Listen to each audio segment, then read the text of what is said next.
Salam Indonesia, Des Purba kembali mempersembahkan Jurnal Penyesuaian. Episode kali ini membahas mengenai biaya kerugian piutang. Piutang atau tagihan timbul karena adanya penyerahan barang atau jasa kepada pihak lain yang belum kita terima pembayarannya atau masih kredit.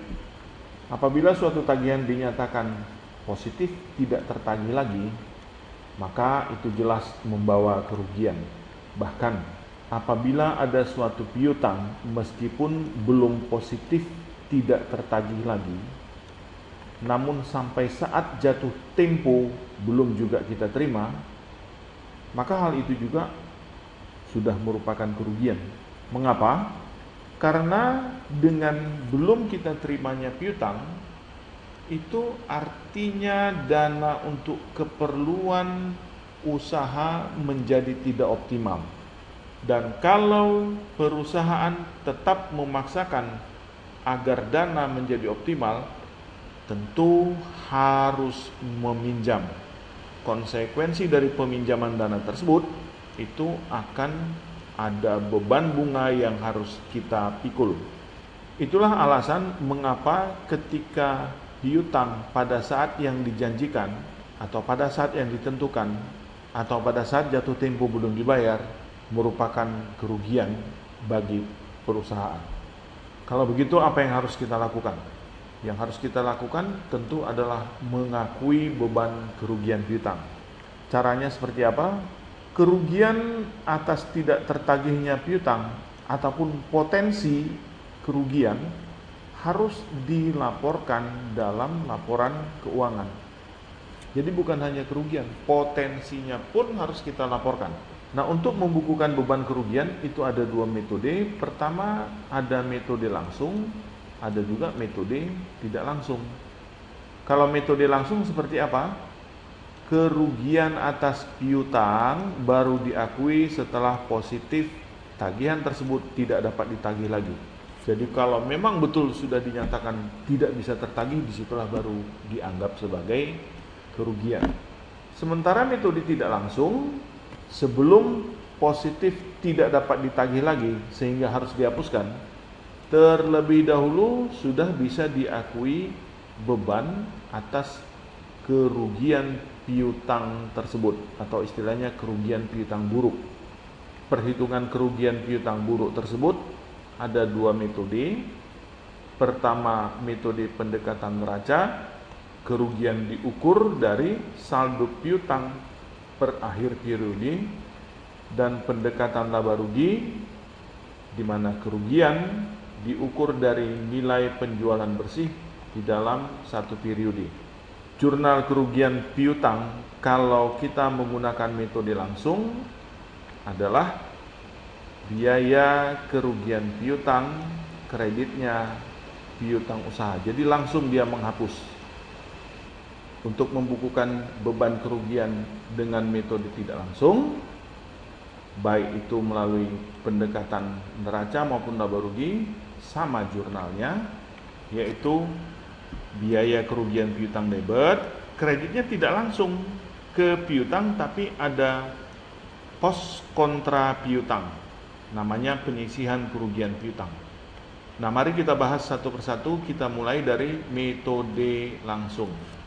Dengan metode ini, kerugian baru diakui setelah debitur diputuskan memang tidak mampu lagi membayar. Artinya, sebelum ada keputusan seperti itu, belum ada kerugian yang perlu dibebankan. Contoh, posisi piutang usaha per 31 Desember sebelum ada penyesuaian 500 juta. Hasil analisis bagian keuangan merekomendasikan bahwa tagihan kepada salah satu debitur atau kepada salah satu pelanggan, yaitu Matra Nusantara 27 juta, diputuskan untuk dihapus bukukan. Mengingat debitur tersebut kalah dalam pengadilan tinggi untuk tuduhan pemalsuan produk. Rekomendasi ini disetujui oleh Dewan Direksi, berikan jurnal dan gambaran yang diperlukan. Nah, jadi sebelum ada keputusan dari direksi memang tidak diakui kerugian tersebut. Itulah namanya metode langsung. Kita lihat penampilannya. Piutang usaha 50.000. Ini ditampilkan di neraca. Ini adalah kondisi sebelum penyesuaian. Kemudian dihapus bukukan 27.000. Biaya kerugian piutang 27.000, kreditnya piutang usaha 27.000. Langsung dikreditkan ke piutang usaha. Penyesuaian. Tadi di sini kita lihat piutang usaha 500 juta.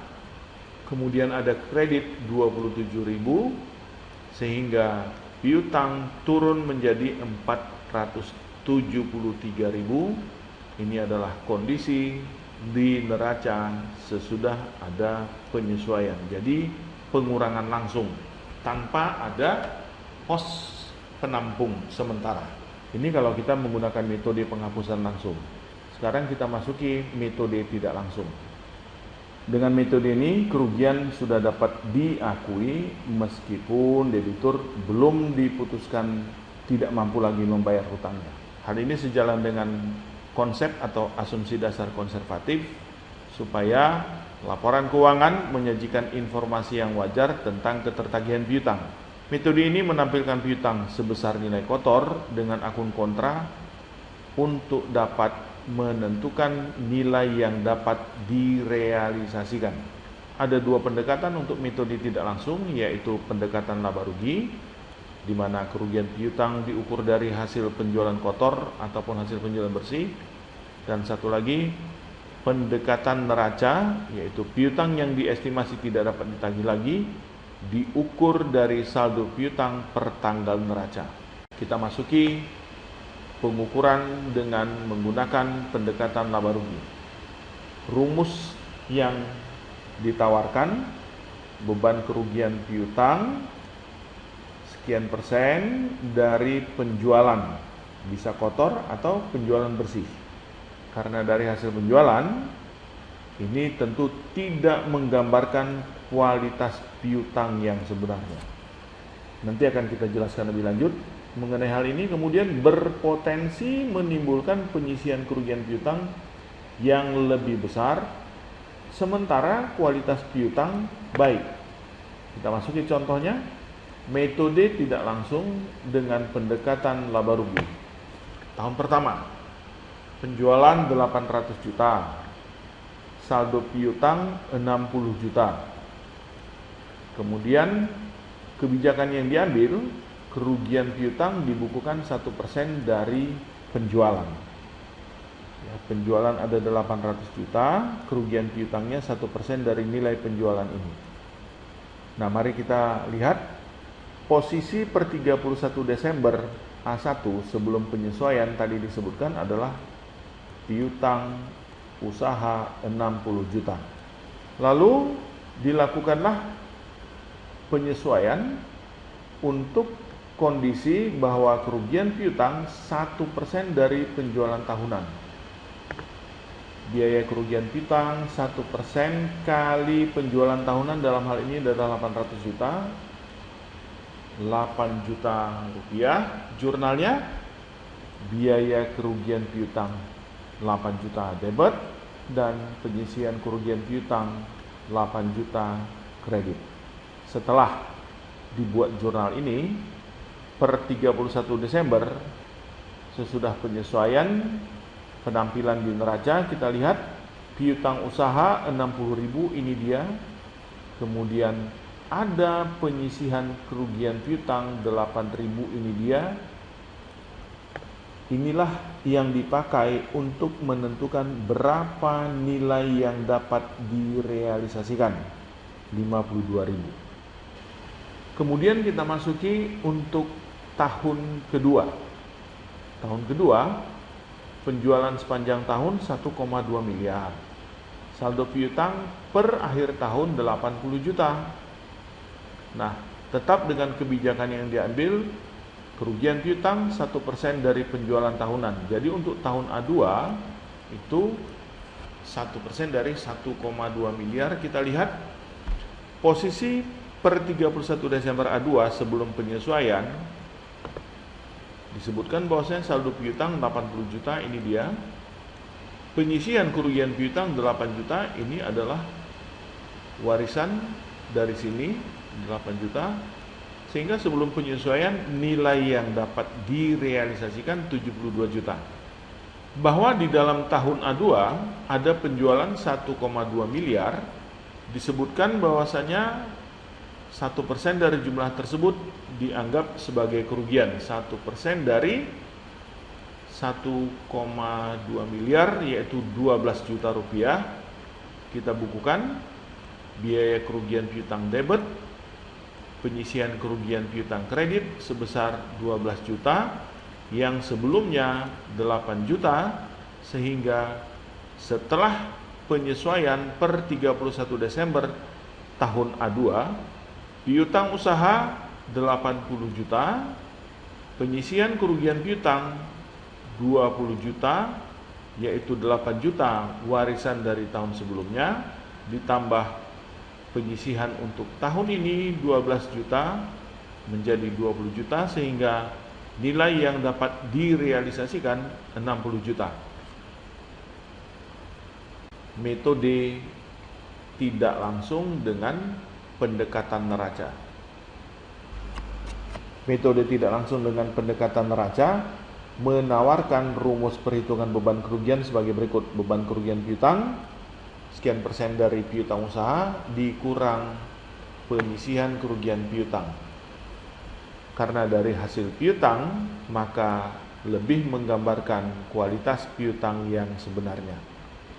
Kemudian beban kerugian piutang akan semakin akurat jika analisis dilakukan untuk tiap individu piutang. Kita lihat contoh soal. Sama dengan contoh sebelumnya. Penjualan sepanjang tahun 800 juta, saldo piutang 60 juta. Kebijakan yang diambil 1% dari saldo akhir piutang diestimasi tidak akan tertagih. Ya, kenapa? Karena yang sudah tertagih tidak layak lagi dibebani atau dicurigai sebagai piutang buruk. Piutang sebelum penyesuaian 60 juta, kemudian penyesuaian per 31 Desember A1, 1% dari saldo piutang tidak tertagih sesuai dengan rumus tadi. 1% kali 60 juta dikurang 0 karena belum ada kerugian piutang yang disisihkan. Biaya kerugian piutang 600.000 di jurnal, biaya kerugian piutang debit, penyisihan kerugian piutang kredit 600.000. Kemudian kita tampilkan di neraca setelah penyesuaian tersebut. Piutang usaha 60 juta, penyisihan kerugian piutang 600.000, nilai yang dapat direalisasikan 59.600.000. Ini jauh lebih realistis karena diukur dari saldo piutang, bukan diukur dari penjualan. Kemudian kita lanjutkan di tahun A2, penjualan sepanjang tahun 1,2 miliar, kemudian per akhir tahun saldo piutang hanya 80 juta. Nah, kalau kita lihat sebelum penyesuaian, piutang usaha 80.000 yang disebutkan tadi, kemudian kerugian piutang warisan dari tahun sebelumnya 60.000, sehingga nilai yang dapat direalisasikan hanya 79.400.000. Nah, kita lakukan penyesuaian bahwa ternyata 1% dari piutang yang ada tidak dapat ditagih. Per 31 Desember A2, 1% kali 80 juta dikurang penyisihan yang sudah ada 600. Biaya kerugian piutang hanya 200.000 jurnalnya. Biaya kerugian piutang, debit kreditnya penyisihan kerugian piutang 200.000. Maaf, ini bukan 12 juta ya, 200.000.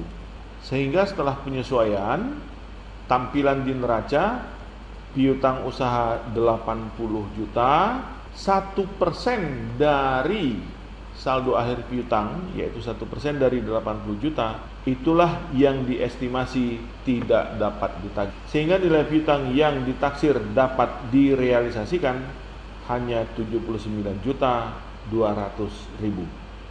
Demikian pembahasan mengenai biaya kerugian piutang. Terima kasih, salam Indonesia.